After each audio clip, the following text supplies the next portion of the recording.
ब्रह्मा विष्णु शंकर जन्म मरण चक्र में नहीं आते। नहीं आते। हाँ हाँ, जन्म माने ज्ञान में आना, जन्म माने ज्ञान में आना, और मरण माने अज्ञानी बन जाना।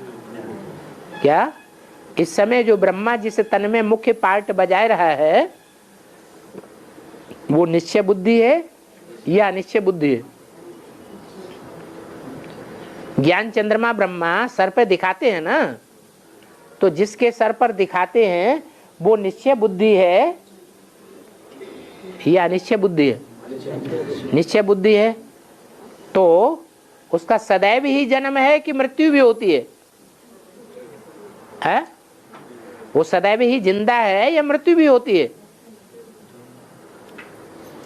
जिंदा होना माने निश्चय बुद्धि और मृत्यु माने अनिश्चय बुद्धि।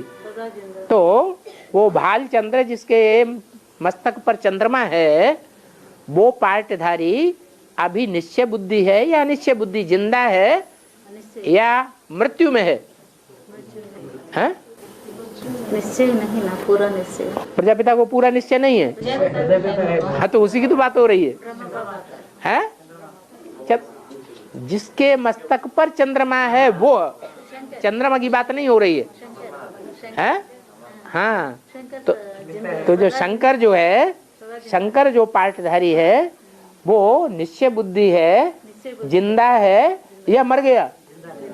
वो एक ब्राह्मण ये नहीं कहेंगे कि वो मर गया। अगर वो भी खत्म हो जाएगा तब तो खेल ही खलास हो जाएगा, फिर तो देवों देवताओं की दुनिया आने वाली है ही नहीं। अच्छा, अब रहा दूसरा पार्ट, उसके मुख पर चंद्रमा है। तो जो चंद्रमा है वो ब्रह्मा की सोल है या नहीं?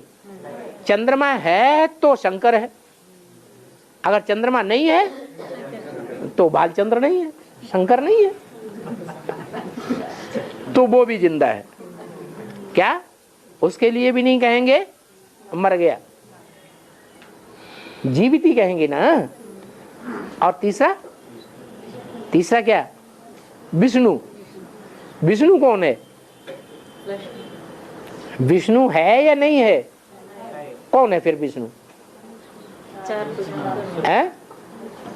ये ब्रह्मा और शंकर तो एक ही शरीर के अंदर हो गए, फिर विष्णु कौन है? आज की मुरली में ही बता दिया है? अरे मुरली में बता दिया। अर्ध क्या बताया? अर्धनारीश्वर है।